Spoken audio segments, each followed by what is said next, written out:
morning everyone, welcome again back to ASFN. Guys, please, before we get started, go to the bottom, like the videos if you do. If you don't, please comment, let us know what's going wrong.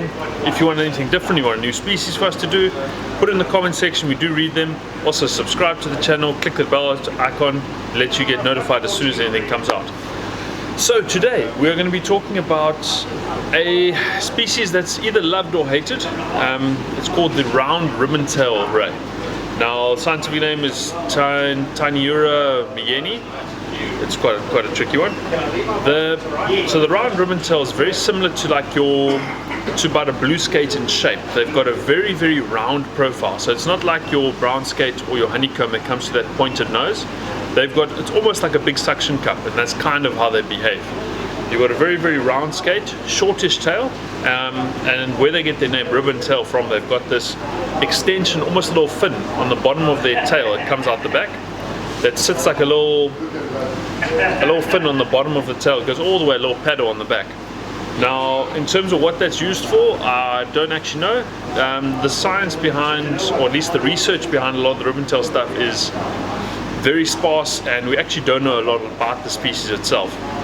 But in terms of, as we mentioned, coloration, things like that, it's a darkish color, almost a lot of mottled patterns on the top. It's actually a very pretty skate when you get them out of the water. You'll see by the pictures that we put up here, they are quite a pretty species. Now, same as all the other rays, when handling them, they do have a spike on the tail, but it's just behind the end of the ray itself.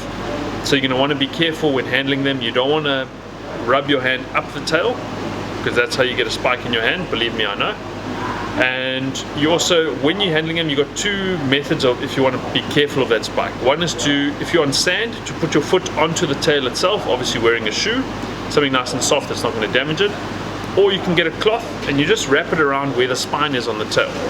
But the ribbon tail is not a grumpy fish. It's not like a blue skate that likes to actually hurt you. He's just wants to get back in the water, so he's going to sort of just sit there and relax.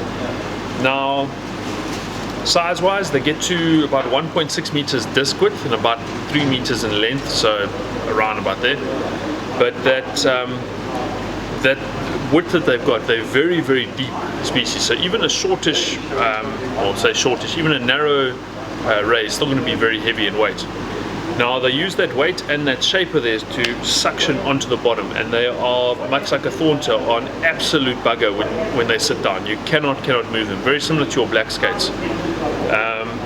So that's just, you one or two things. You either apply maximum pressure, especially if you're using proper tackle like Daiwa stuff and J-braid and things like that, where you can actually rely on the tackle not parting. If you're using something else, then you're probably going to best just be set to weight a little bit. Now, obviously, getting him up, once he's up off the bottom, you can then pull him quite easily. They don't generally go like diamonds where they go sideways. They'll more cruise on the surface, so you can actually pull them once they're up off the bottom. Otherwise, yeah, they feed on the bottom with that bottom mouth. They're going to be eating a lot of squid baits. They really enjoy a good squid bait, but also anything that's nice and mushy. So cutlet baits with bonito, mackerel, any of your fishy or fleshy fish baits. Now, in terms of breeding wise, they bear live young, but we don't actually know when they breed and things like that. That research hasn't been put there.